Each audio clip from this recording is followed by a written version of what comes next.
मन को जिताने के लिए गुरुदेव हैं, दूसरा कोई उपाय नहीं, बात समझ लेना। नहीं तो हमने पढ़ा है योग वासिष्ठ में कि हिमालय को उठा लेना संभव हो सकता है, तूफान को रोक लेना संभव हो सकता है, लेकिन मन को अधीन कर पाना इससे भी कठिन है। हिमालय कौन उठा लेगा? ऐसे इस असंभव कार्य को, मन को रोकने, गुरुदेव की कृपा से, उन्होंने जो मंत्र दिया, नाम दिया, उनका जो कृपा प्रसाद है वो हमारे मन को निष्काम कर देगा। इसलिए गुरु चरणों का आश्रय लेकर खूब नाम जप करें और धैर्य ना छोड़ें, और मन से हार जाओ तो भी मत हारना। ये जन्म भगवत प्राप्ति के लिए भगवत प्राप्ति करनी ही करनी है, पक्का नहीं अगला जन्म क्या होगा हमें कुछ पता नहीं, और ये हार किस युग में पूर्ति होगी इसका भी पता नहीं। इसलिए ये गुंजाइश नहीं रखनी कि इस जन्म में ना सही तो अगले जन्म में, नहीं नहीं, इसी जन्म में करनी हो जाएगी। हम राधा राधा बोल रहे हैं, अभी शरीर छूटे तो अभी श्री जी मिलेंगे। हमारा मन जीता हुआ है या नहीं जीता हुआ? अजामिल वैश्यागामी अंतिम में पुत्र के बहाने नारायण बुलाया, परम पद मिल गया। जीते या ना जीते, राधा राधा कह रहे तो हम जीते ही है। नागरी दासी जन्म जितायो, बलिहारी बलिहारी हमारी सब ही बात सुधारी। कृपा करी श्री कुंज बिहारी, नरसिंह कुंज बिहारी। बिल्कुल डरना मत, डरने की जरूरत नहीं है, घबराना मत। और प्रभु हाथ जोड़ के कहते छोड़ना मत, हमारे प्रभु को मत छोड़ देना। नहीं छोड़ दे है, तुम्हारी श्रद्धा से आकाश में क्या फर्क पड़ता है बावरे, समझ, तुम्हारा कल्याण हो जाएगा, तुम्हारा मंगल। ऐसा थोड़ी कि तुमने अश्रद्धा कर ली तो भगवान की शक्ति में कुछ अंतर आ गया, कोई अंतर है?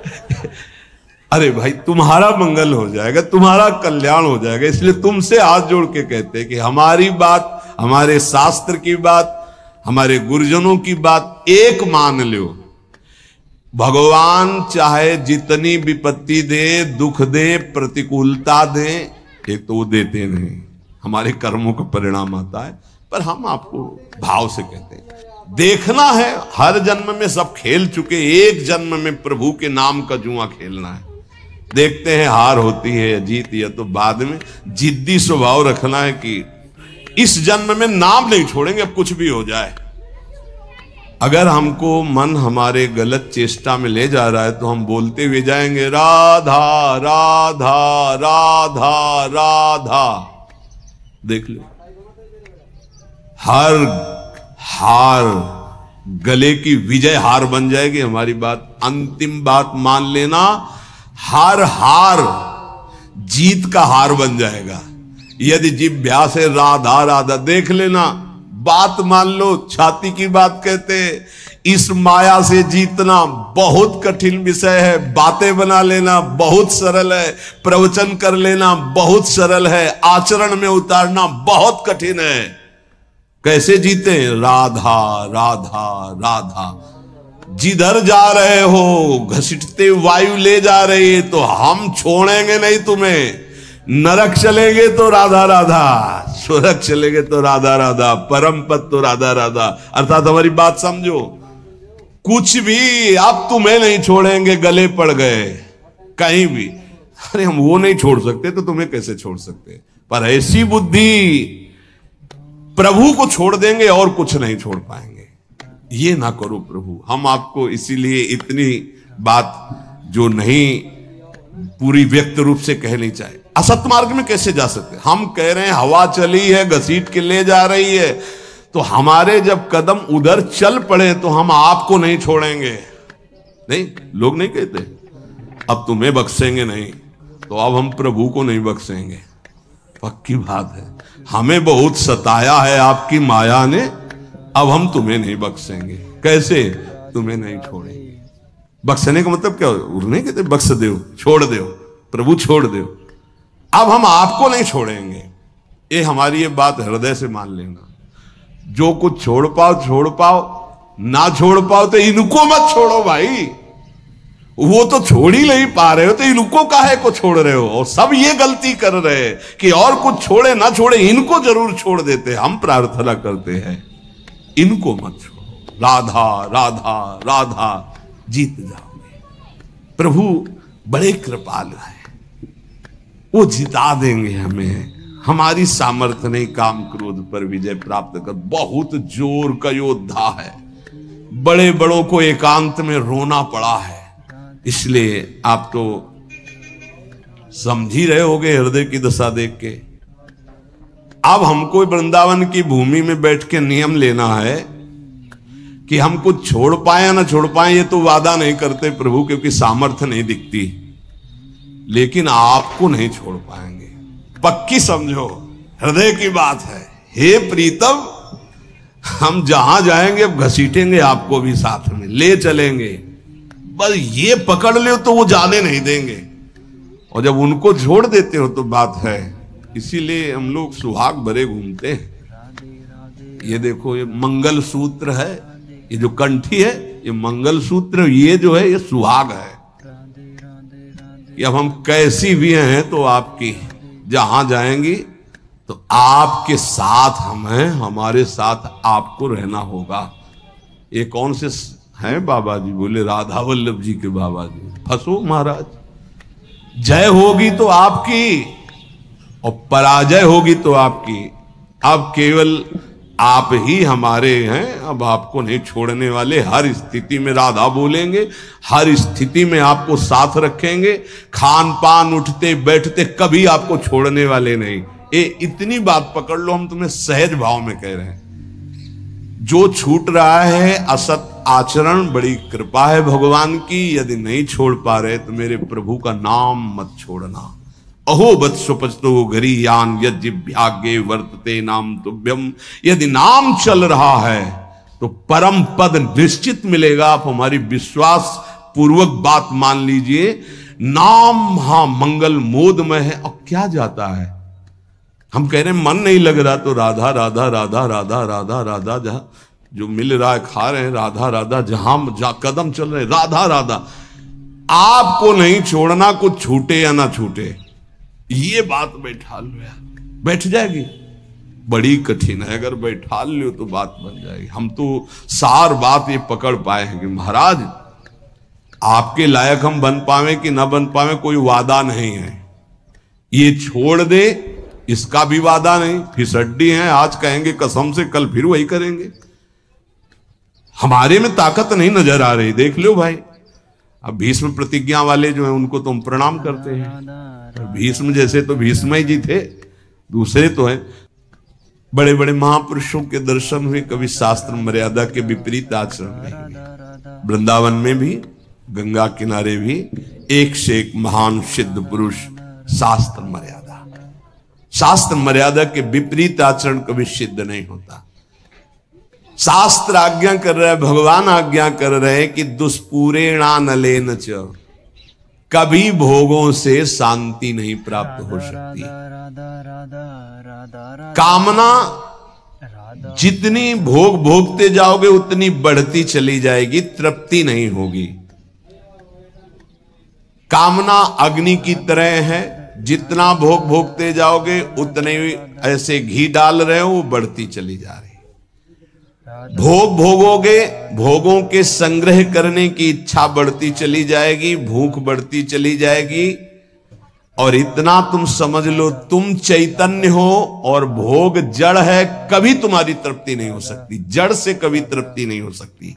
ये जड़ शरीर है और तुम चैतन्य हो, चैतन्य की जड़ से कभी तृप्ति नहीं हो सकती। इसलिए जैसे 100 रुपए की कामना हो, 100 मिल जाए तो 1000 की 1000 हो तो लाख की लाख की, करोड़ करोड़ की, अरब की, और ऐसे अरबों खरबों बन जाए तो भारत का नंबर 1 धनी। फिर विश्व में कितना बोले, अभी तो 10वां नंबर है, नहीं 1 नंबर में। ऐसी वासना बढ़ती चली जाती, कभी तृप्ति नहीं होती। जब उपासक इस बात को समझ जाता है कि जितनी जिसकी बड़ी वासना उतना वो बड़ा गरीब है। देखो शास्त्र में गरीब किसे कहते हैं? जिसकी जितनी बड़ी मांग है। एक आदमी 100 रुपया मिला, तृप्त हो गया, छोटा गरीब है ये। एक आदमी 1 करोड़ भी मिला, उसको तृप्ति नहीं, ये बड़ा दरिद्र है, ये बड़ा गरीब है। क्योंकि दरिद्रता भूख, उसकी बड़ी भूख हो गई है। धन की जितनी भूख बढ़ जाती है उतना ही वो दरिद्र माना जाता है। देखो ना, चाह गई चिंता मिटी, मनुआ बेपरवाह, जिनको कछु न चाहिए वो साहनपति शाह, वो शहनशाह के भी शहनशाह, वो दरिद्र नहीं गरीब नहीं। सात गाठ कौपीन में इंद्र बापुरो कौन, देख लो गरीब कौन, जिसके धन की बड़ी चाह बढ़ गई है। वास्तव में धन नहीं बाधक है, धन की चाह बाधक है। धन मिल जाए तो साधु सेवा, गौ सेवा, अस्पताल बनवा दे, गरीबों की औषधि के बहुत से बढ़िया मंगलमय कार्य, लेकिन धन की चाह बढ़ जाए तो निरपराध को दंड देना, असमर्थ असहाय को लूट लेना, हिंसा कर देना, न जाने कितने अपराध जागृत हो जाते हैं इस धन की चाह में। वो परमात्मा प्राप्ति की तो बात जाने दो, धर्म भी नहीं समझ पाता है। इसलिए दुष्पूरेणानलेन च, ये कभी पूर्ति नहीं होने वाली कामनाओं की आज तक किसी की नहीं हुई। काम रूपेण नाशवान शरीर पदार्थ की भोग वासना, ये काम रूपेण है, ये बहुत बड़ा दुश्मन है, ये भगवत प्राप्ति नहीं होने देगी। नाशवान शरीर भोग, नाशवान वस्तु भोग, नाशवान भोगों की चाह, ये भगवत प्राप्ति ये नहीं होने दे रही। ज्ञान सबको है कि 4 दिन बाद मर जाना है, ज्ञान सबको है, यहां से कुछ नहीं जाएगा, वस्तु व्यक्ति स्थान आपका किया हुआ पाप कर्म और पुण्य कर्म साथ जाएगा। पर वो शुभ क्यों नहीं कर पाता, वो लाभ क्यों नहीं कर पाता? क्योंकि काम ने ढक दिया है। काम वासना, कामना किसे कहते हैं? जिसका अभाव खटक रहा है, अप्राप्त की प्राप्ति की चाह का नाम कामना है। सुख की कामना से ही हम सारे चाहें पैदा करते हैं। जितनी चाह है उसके अंतर में सुख है। ये वस्तु मिल जाए तो सुख मिल जाएगा, ये शरीर मिल जाए सुख मिल जाएगा, ये पद मिल जाए सुख, जितनी भी चाह है उसके मूल में सुख है। और बावरे बाहरी कहीं सुख नहीं, सुख तो तेरे अंदर है, सुख राशि तू है। कहीं तुझे जड़ प्रकृति में सुख नहीं मिल सकता कभी भी, क्योंकि तू अविनाशी का अंश है। तुझे विनाशी प्रकृति कभी तृप्त नहीं कर सकती, पक्की बात। पर यह ज्ञान काम क्यों नहीं कर रहा? क्योंकि काम ने ढक दिया है। कैसे ढक दिया? जैसे बोले अग्नि को धुएं ने, दर्पण को मैल ने, जेर को ने गर्भ को, ऐसे तेरा ज्ञान ढक गया है सतोगुण रजोगुण तमोगुण वृत्ति होने के कारण।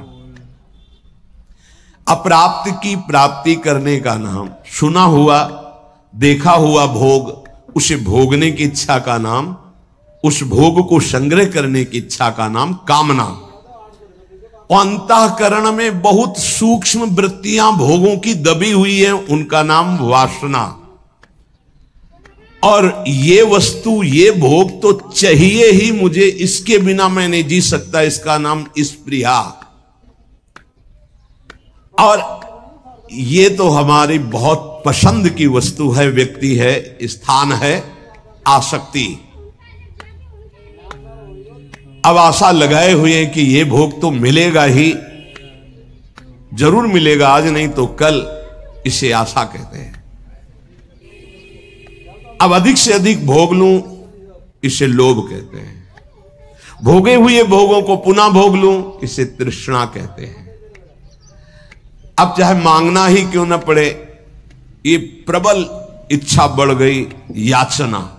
इस तरह ये पूरा काम ही है जो कामना, वासना, स्पृहा, आसक्ति, याचना, लोभ, तृष्णा इनके रूप में प्रकाशित होता है। ज्ञानिनो नित्य वैरिणः, जो साधन मार्ग आपको मिला है और जो इस मार्ग में चल रहे हैं वो सब साधक ज्ञानी हैं, चाहे जिस मार्ग के हो।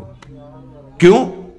क्योंकि वो अज्ञान का त्याग कर सत मार्ग में चल रहे हैं, तो विवेकी तो है ही, ज्ञानी तो है ही। उनका एक खास दुश्मन है। और बोले जितने संसारी लोग हैं उनको तो मार के गिरा दिया। दुश्मन तो तब होता है ना विपक्ष खड़ा हो, वहां कोई विपक्ष है नहीं, वो तो उसी में राजी है ना। साधक ज्ञानी जो ज्ञान जागृत हुआ कि असत है और त्याग कर चला, अब वो गिराने की कोशिश। काम रूप बैरी ज्ञानिनो नित्य बैरिना। इसको दुश्मन कौन समझता है? काम को मित्र समझता है, दुश्मन कहां समझता है? अंदर कामनाएं उत्पन्न नहीं, कभी जले कि ये दुश्मन जागृत हो रहा, नहीं, आप उसको मित्र मान रहे। जो मन कामना से युक्त होता है उसे पूर्ति करने के लिए प्रयासरत हो जाते हैं। साधन ना करने वालों के लिए ये महान दुखदाई है, पर वो पहचानते नहीं हैं और साधक पहचानता है इसे। भगवान स्वयं कह रहे हैं कि जो विवेकशील मेरी साधना प्राप्ति में लगा है उसका ये नित्य बैरी है। प्रतिपल ये कष्ट देने वाला काम है, यही भगवत प्राप्ति नहीं होने देता। जहां काम तहां राम नहीं, जहां राम नहीं काम, ये एक साथ नहीं रह सकते। और अभी काम है, कामना, इसीलिए अंदर भगवत साक्षात्कार नहीं हो पा रहा। ये कामना बहुत बड़ा शत्रु है साधक का। ये उत्पन्न होकर के ज्ञान को ढक देती है, और जहां काम आवे, कामना आवे, तो बस साधक को डर जाना चाहिए कि कोई न कोई आफत टूटेगी, अब खतरा होगा, कोई न कोई फसाव फंसेगा। विषय चुगा जिन चुगे मन, चुगत कछुक सुख होए, फिर फांसी ऐसी लगे तेईसम दुख न कोई। आएगा कोई न कोई दुख आएगा, आपत्ति आएगी, विपत्ति आएगी। जो परमार्थ मार्ग के साधक हैं, महान पद पर आरूढ़ होना चाहते हैं, उन साधक को ये काम भ्रष्ट करने के लिए चुनौती देता है। ये चुनौती स्वीकार करके, जीत करके ही कोई परम पद पर आरूढ़ होता है। ध्यान रखना, है कोई साधारण मार्ग नहीं है। परिणाम में भयंकर दुख प्रदान करने वाली ये काम वृत्ति है, इसीलिए नित्य दुश्मन है साधक का। भोगों में लगे हुए अज्ञानी जन इस काम को मित्र के समान देखते हैं, क्योंकि कामना के कारण भोगों में उनको सुख मिलता है। यदि कामना ना हो तो सुख नहीं मिलेगा। आवृतम ज्ञानम, आवृतम ज्ञान में तेन ज्ञानिनो नित्य बैरिणा। इसका काम क्या होता है? काम का कि ये सबसे पहले तुम्हारे ज्ञान को ढक देगा। निर्णय नहीं कर पाओगे कि ठीक है कि गलत है, गलत है कि ठीक। अरे चलो, निर्णय नहीं कर पाओगे, फिसल जाओगे। ये वैसे होता तो हर योनि में इसका प्रभाव है, काम का। चींटी, चुनमुन, पक्षी सबके अंदर। मनुष्य में एक बचाव पक्ष केवल है, विवेक अन्य योनियों में ढका रहता है, वो प्रयोग नहीं कर सकते। केवल जीवन निर्वाह तक का ज्ञान है। अन्य पशु पक्षी को कहां पाना है, कैसे पानी पीना है, बस इसके आगे नहीं। मनुष्य इस काम से बच सकता है, अन्य जीवों के लिए बचने का कोई ज्ञान नहीं है। केवल मनुष्य, और उसमें भी साधक। पर यह काम इतना प्रबल है कि सबसे पहले ज्ञान को ढकता है, निर्णायक को पकड़ लेता है। निर्णायक है बुद्धि, और निश्चय करती सुख तो है इसमें। आप कोई नहीं बचा सकता, निर्णायक फंस गया।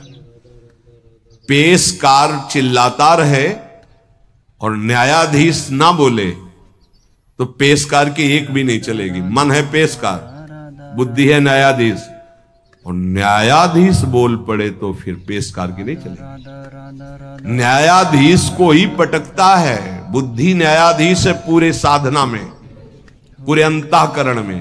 काम बुद्धि को सबसे पहले, मुखिया को पकड़ ले, पूरा का पूरा घर अधीन हो गया। तो इस घर का मुखिया, साधना का मुखिया है बुद्धि। बुद्धि उसको तत्काल बुद्धि बचा ले। होए बुद्धि जो परम सयानी, तिन तंचिते ना नहित जाने। ये तो नाश कर देगा हमारे। नहीं, बुद्धि अधीन ना होने पावे। बुद्धि अधीन हो गई तो फिर पूरा डिपार्टमेंट अधीन हो जाएगा। जैसे राजा को बंदी बना लिया तो सब अस्त्र डाल देंगे सैनिक, उनको बंदी बनना ही पड़ेगा। ऐसे ही